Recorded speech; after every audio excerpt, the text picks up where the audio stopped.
দায়িত্ব তিনি আমাকে দিয়েছেন।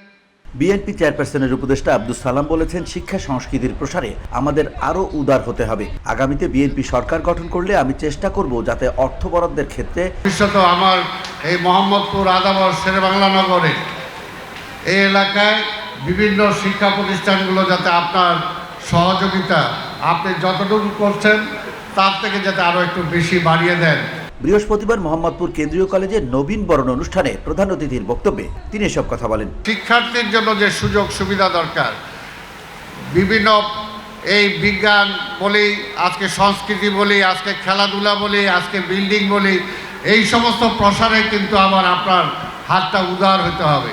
যেহেতু যদিও আমরা দেখছি যে আজকের এই বর্তমান সরকার এসেও শিক্ষার উপরেও কিন্তু তারা তাদের যে বরাদ্দ সেই বরাদ্দটা কমিয়ে দিয়েছে, কিন্তু বরাদ্দ কমালে হবে না। অন্তর্বর্তী সরকারের সমালোচনা করে আব্দুস সালাম বলেন, বর্তমান সরকার শিক্ষাক্ষেত্রে বরাদ্দ কমিয়ে দিয়েছে, উচিত ছিল এটা বাড়ানো। তবে আমি কথা দিচ্ছি আগামী নির্বাচনে ইনশাআল্লাহ আমার দল বিএনপি সরকার গঠন করলে অর্থ বরাদ্দের ক্ষেত্রে শিক্ষাখাতকে প্রাধান্য দেওয়া হবে।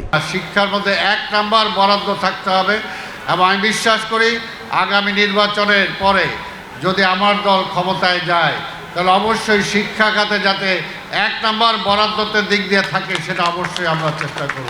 অনুষ্ঠানে প্রধান অতিথি জাতীয় বিশ্ববিদ্যালয়ের উপাচার্য এএসএম আমানুল্লাহকে উদ্দেশ্য করে তিনি বলেন, এই এলাকার বেশিরভাগ মানুষই মধ্যবিত্ত নিম্নবিত্ত পরিবারের, সুতরাং এখানকার শিক্ষার্থীরাও ওসব পরিবার থেকে আসা। এদের আর্থিক অসচ্ছলতার পাশাপাশি বিভিন্ন সুযোগ সুবিধার ঘাটতি রয়েছে। আমরা চেষ্টা করি তাদের মেধা বিকাশ যাতে যথাযথভাবে হয়, এজন্য নানা উদ্যোগ গ্রহণ করেছি। আমরা শিক্ষার্থীদের সুবিধার্থে দুর্বল ও সবল শিক্ষার্থীদের পৃথকভাবে প্রশিক্ষণেরও ব্যবস্থা রেখেছি। VOD Bangla news desk.